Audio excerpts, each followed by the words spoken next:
Oke, selamat siang semuanya. Kami dari kelompok yang akan membahas tentang cyberbullying dan cancel culture, di mana sisi gelap ruang digital. Fokus utama pembahasan kali ini yaitu menyelidiki bagaimana mekanisme sosial online dari kritik kolektif hingga perundungan bisa melindungi atau menghancurkan. Yang mana fokus utama pada penjelasan kali ini ada yaitu dampak psikologis, hukum, dan jalan menuju akuntabilitas konstruktif. Saya di sini sebagai Farid Ananda Putra 2024 per 1060 dan di sini ada rekan saya. Aldi Rafli Lubis dengan NIM 2024 41035. Saya lalu Galang Faras Ahyani dengan NIM 2024 41064. Oke, boleh kita next selanjutnya. Baik. Silakan, Galang. Saya akan menjelaskan apa itu cancel culture. Definisi singkatnya itu cancel culture itu adalah pengucilan massal terhadap individu yang dianggap melanggar norma. Biasanya dilakukan melalui platform publik seperti Instagram, Facebook, WA, dan lain-lain.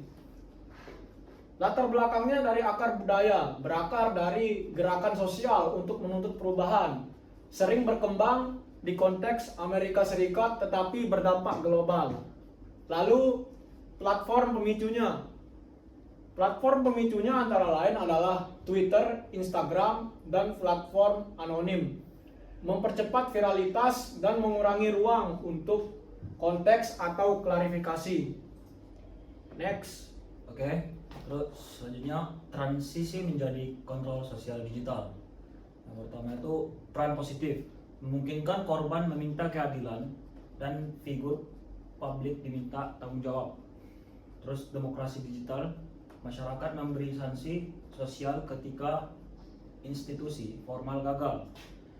Dan risikonya garis tipis antara usaha akuntabilitas dan hukuman kolektif tanpa dialog. Oke, selanjutnya ada ketika kritik berubah menjadi perundungan. Kita masuk poin pertama yaitu escalation cepat. Viralitas mempercepat serangan, mempersingkat waktu untuk klarifikasi. Dalam era digital sekarang, terlalu banyak konten-konten yang beredar di masyarakat dalam jangka waktu yang sangat cepat. Sehingga ketika konten tersebut ditampilkan tanpa diiringi dengan penjelasan yang jelas, maka dapat memunculkan berbagai spekulasi pada publik. Masuk poin selanjutnya ada pembenaran kolektif, di mana kelompok mencari kepuasan moral sering mengabaikan proporsionalitas. Nah, maksud dari konteks tersebut bagaimana? Kelompok mencari kepuasan moral. Di sini berarti ada segelintir orang-orang tertentu yang selalu mengatasnamakan sebagai oknum, sering mengabaikan proporsionalitas atau bisa dikatakan dari perspektif moral orang yang dirundungnya tersebut. Terakhir ada dampak pada korban, di mana sangat berimpactful pada diri orang yang dirundung atau menjadi korban. Reputasi hancur, tekanan psikologis, serta ancaman keselamatan dan resiko depresi yang begitu tinggi. Next. Lalu selanjutnya, di sini ada beberapa kasus viral yang pernah terjadi di Indonesia, studi tahun 2023. Dimulai dari satu kasus Feud Pandawara, perseteruan tentang kebersihan pantai yang berubah menjadi serangan online terhadap individu dan institusi sosial. Seingat saya pada saat tahun 2023 terjadi, saat itu pihak Pandawara ingin membersihkan sebuah pantai, tetapi dari pihak pantai pengelolanya dari kepala lingkungannya mengecam aksi tersebut karena dianggap Pandawara itu menyenggol mereka, karena mereka menganggap Pandawara itu hanya menjelek-jelekkan nama kampung mereka di media sosial Pandawara. Lalu di kasus Oklin-Via, kontroversi personal yang meluas menjadi kampanye cyber dengan tuduhan yang belum terverifikasi. Lalu yang ketiga, bullying siswa di Cilacap, insiden yang memicu perhatian nasional dan pengetatan pengawasan terhadap kekerasan anak.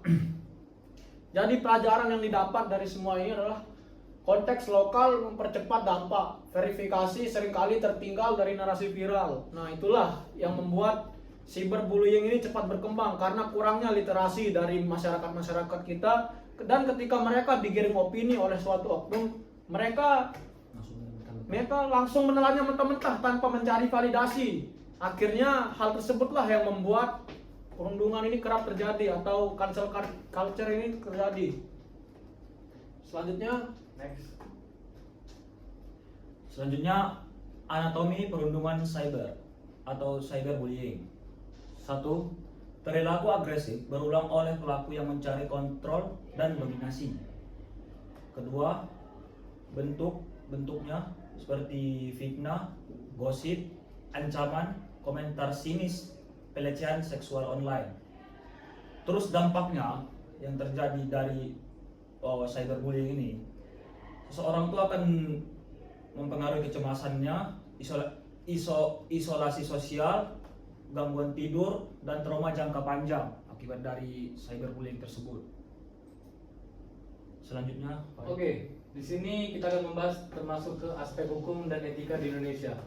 Ada beberapa pasal pidana yang akan menjerat hukum-hukum dari cyberbullying tersebut, di mana ada perlindungan hukum.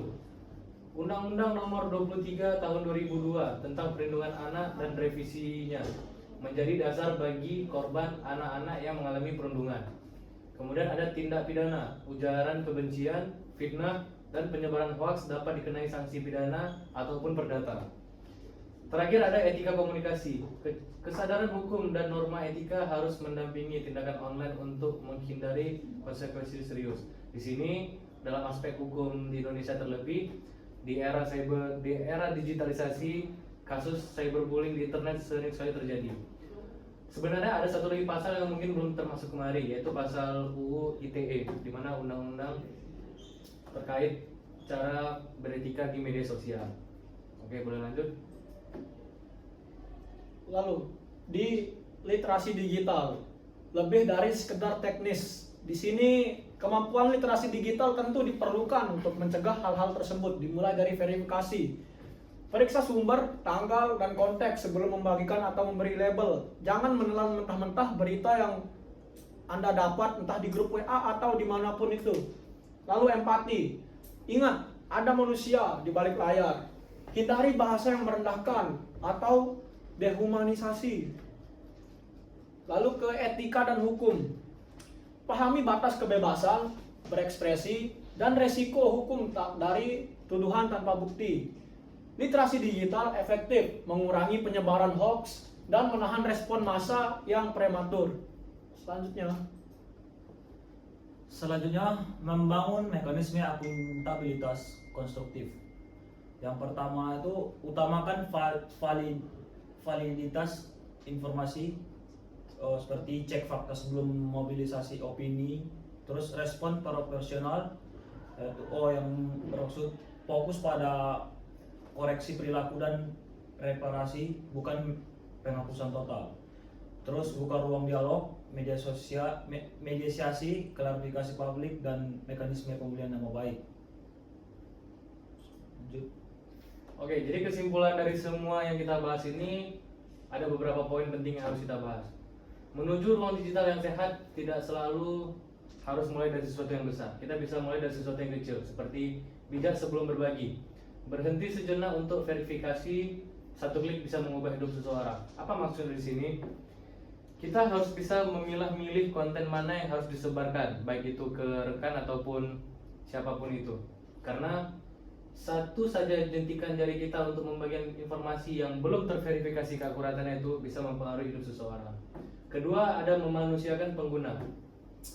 Di sini gunakan bahasa yang membangun, bukan memusnahkan. Utamakan pendidikan ketimbang hukuman. Kita dituntut untuk senantiasa membangun kehidupan seseorang. Ataupun kalau kita tidak bisa membantu seseorang secara fisik, usahakan bisa membantu orang tersebut secara mentalnya. Terakhir, ada komitmen bersama, di mana gabungkan literasi digital, kesadaran hukum, dan mekanisme akuntabilitas untuk ruang digital yang lebih adil. Tindakan kecil sehari-hari, memverifikasi, berempati, mengedukasi, mampu meredam gelombang perundungan online.